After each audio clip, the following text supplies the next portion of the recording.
30 years, 3 decades of a 75-year-old nation's lifetime. A little less than half of our existence as a nation, 30 of 75 years or 30 of 73 years if you look at the constitutional republic being formed. January 30th, 1948, the assassination of Mahatma Gandhi was the first declaration of intent by the far right on what they believed was the most dangerous path for India because they preferred a theocratic, autocratic state, the cold-blooded assassination of Gandhi. Gandhiji's commitment to a composite Indian nationhood, his commitment to equality and toleration between communities and non-discrimination was what made him the seen enemy of the Hindutva right. And we see 30th December 1992 in full public view under the Congress regime, the demolition of the Babri Masjid as a continuation of the declaration of intent on the very nation of the Baba Sahib Ambedkar, Phule, Gandhi, Nehru's vision of a composite Indian state, the constitutional republic. How has the Indian state and how has Indian society changed? I mean, there could be many ways to approach this.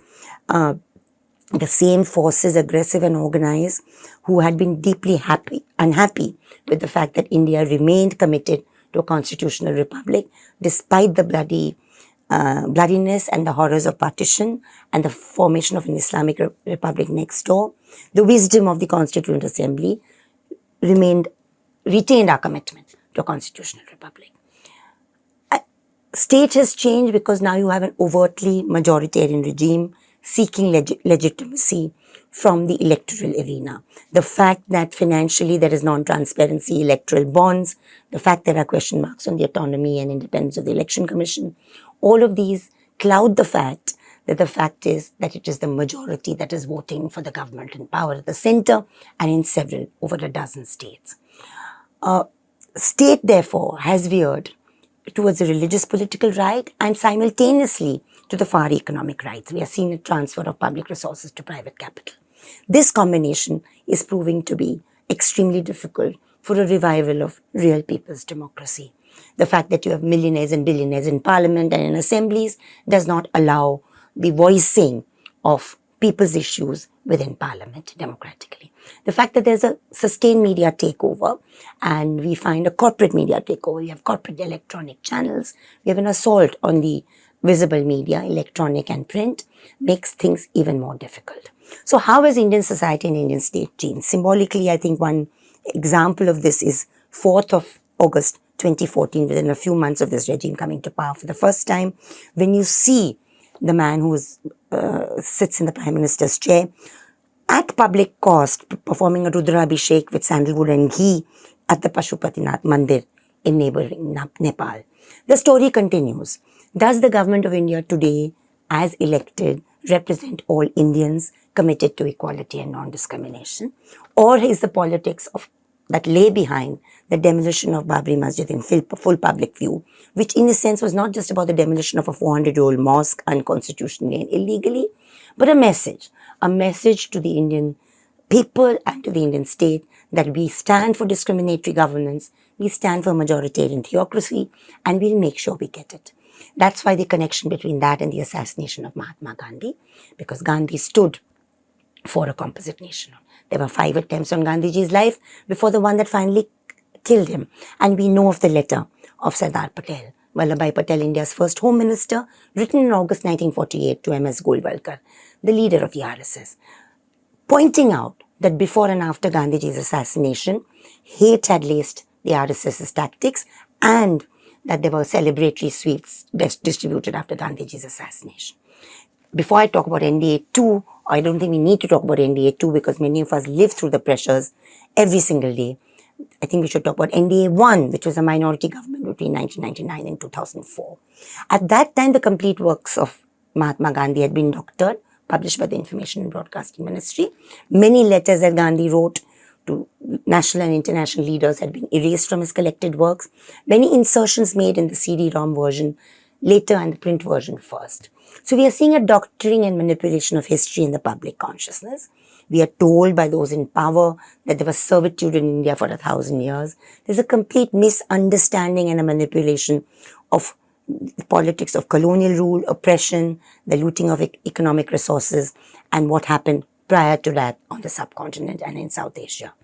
More than anything else, we see a legitimization of the politics of hate, hate speech and hate writing overriding any public discourse in India. So the electoral arena today is dominated not by issues that concern the vast majority of Indians: unemployment, price rise, education, lack of social justice, shrinking spaces, the fact that less and less women, minorities, Dalits are seen as representing themselves, but it's dominated by slur, stigma, stigmatization. We've just seen that in the recently concluding today's the second voting phase in the Gujarat campaign, slurs being used by men and women occupying important constitutional positions.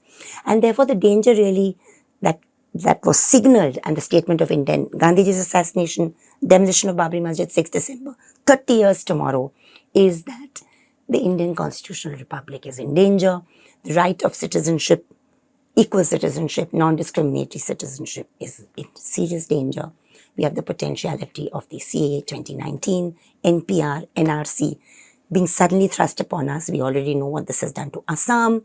Assam, with a 3.3 crore population, has 22,200,000 people and their families reeling under the label of being non-Indians, though they are genuine Indian citizens.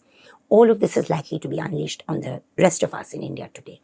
Attack on dissenters, attack on anybody who questions the powers that be. The belief that a messiah and one man or two men can actually save the problems of this nation, that we don't believe in collective governance anymore, that has really eroded, seriously eroded and threatened Indian democracy. We have in power persons and individuals and an ideology in power at the center and in several states, over a dozen, which actually believes in an overthrow of the Indian Constitution and believes in converting our own populations, be they Muslims, Christians, communists, dissenters, writers, intellectuals, activists, into enemies of the perceived transformed Indian nation, which is a theocratic nation. That is what December 6, 1992 signaled. Full public view, 3,000 paramilitary and security members there, actually allowed a criminal act to take place in full public view. And justice, as we know, has not been done, as justice has not been done in many cases of caste and communal targeted violence. Efforts for correction have been patchy. Some of us have been laboring at this task for decades now. And therefore, it's with a somber note that I'd like to say that the task that India began on 15th of August 1947, made firm on 26 January 1950, marred by Gandhi's assassination, severely rattled by it, but it was a task we undertook to become, towards becoming a functional, representative, thriving democracy.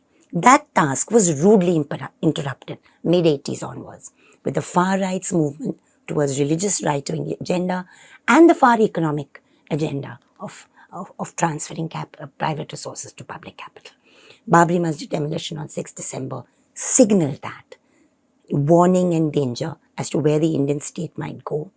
I say with a heavy heart, Teesta Setalvad, today, that we are reaching that position already, if not we've reached it already. It's not a very safe place, it's not a very happy place. But the answer is, I think, in organizing people peacefully, in talking about the issues and hoping that the tide will change. Thank you.